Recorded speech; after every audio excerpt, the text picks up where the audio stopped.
Have you ever noticed how a single conversation, a fleeting image, or even the layout of a room can subtly, yet powerfully, shape your thoughts, feelings, and decisions?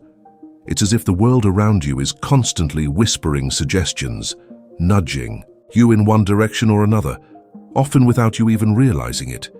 This isn't magic, it's not mind control. It's the fascinating science of social and environmental anchoring, a fundamental aspect of how your brain interacts with the world. This is the process by which your brain uses external cues, both social and physical, as reference points, as anchors, to simplify the overwhelming amount of information it has to process every single second. Think of your brain as a ship navigating a vast ocean of information. It needs anchors to help it stay grounded, to make sense of its surroundings, and to chart a course.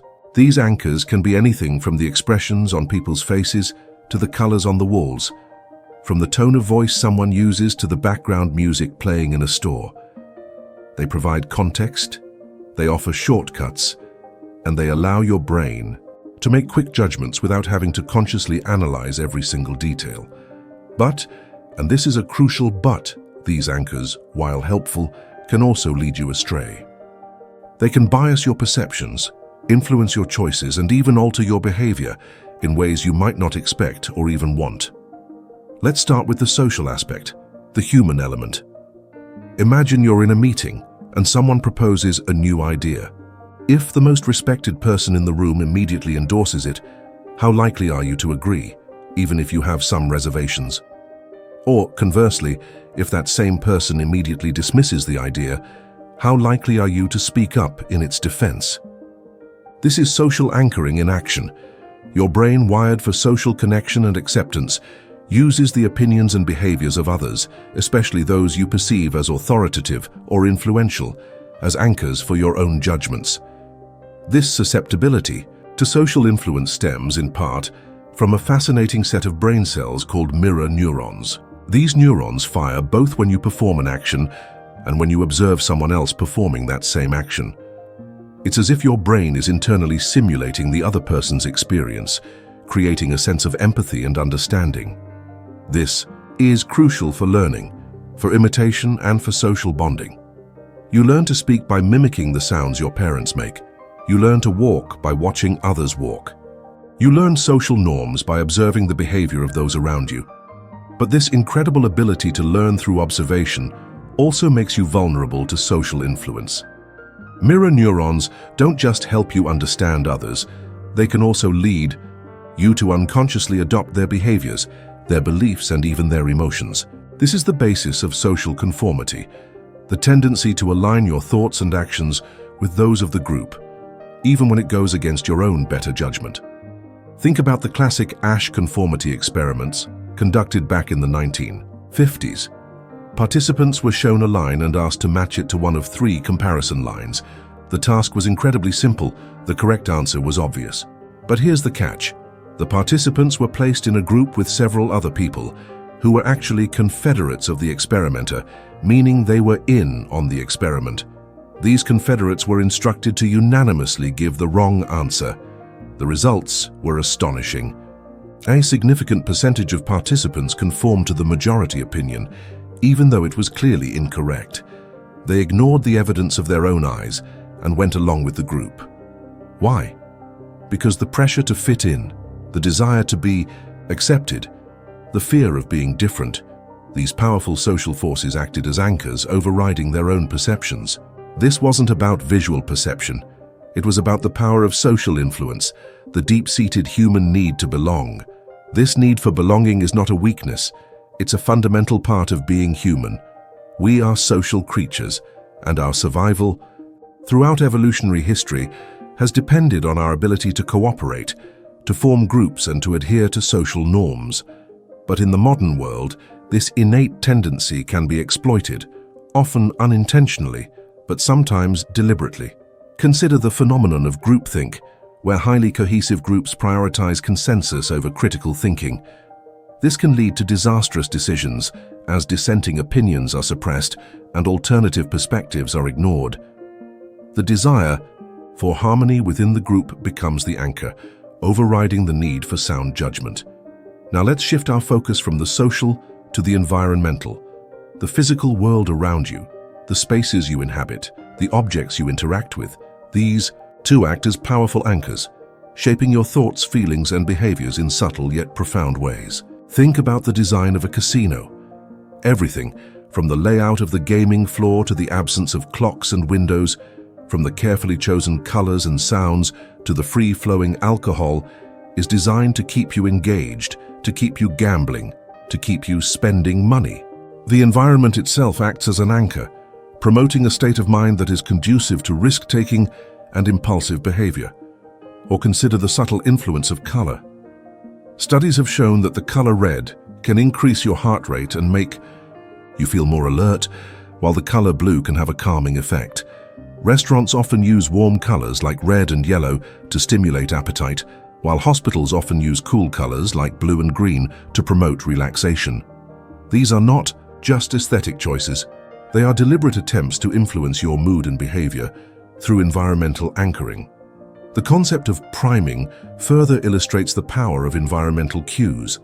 Priming refers to the phenomenon where exposure to a particular stimulus, even a seemingly insignificant one, can unconsciously influence your subsequent thoughts and actions. For example, if you are shown a series of words related to aging, such as wrinkle, as gray, and retirement, you might subsequently walk more slowly, even if you're not consciously aware of the connection.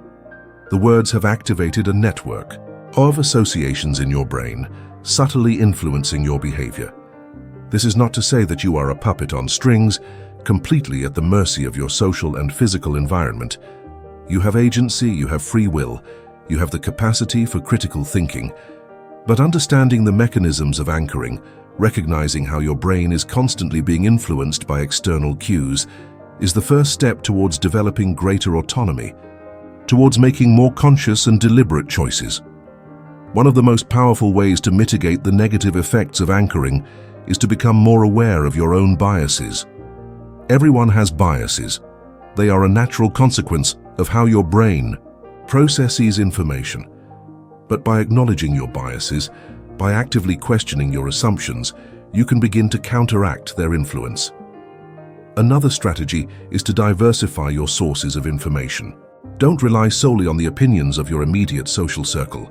Seek out different perspectives, read widely, engage in critical discussions, and challenge your own beliefs. This will help you to avoid the trap of groupthink and to develop a more nuanced and balanced understanding of the world. Pay attention to your physical environment. Notice how different spaces make you feel. Are you being manipulated by subtle cues? Are you making decisions based on your true preferences? Or are you being influenced by the design of the environment? Consider the way information is presented to you. This is known as framing, and it can have a dramatic impact on your decisions. For example, a medical treatment described as having a 90% survival rate is likely to be perceived more favorably than one described as having a 10% mortality rate, even though the information is objectively the same. The way the information is framed, the words that are used, the emphasis that is placed, these all act as anchors, influencing your perception. The availability heuristic also plays a significant role. This is the tendency to overestimate the likelihood of events that are easily recalled from memory, often because they are vivid, recent, or emotionally charged. The media, with its focus on dramatic and often negative events, can significantly distort your perception of risk. You might overestimate the likelihood of being a victim of a terrorist attack, for example, because these events are widely reported, while underestimating the likelihood of dying from a more common but less sensational cause, such as heart disease. And then there's cognitive dissonance. This is the uncomfortable feeling you experience when your beliefs, attitudes, or behaviors are inconsistent with each other. For example, if you believe that smoking is harmful but you continue to smoke, you will likely experience cognitive dissonance. To reduce this discomfort, you might change your belief, e.g., smoking isn't that bad.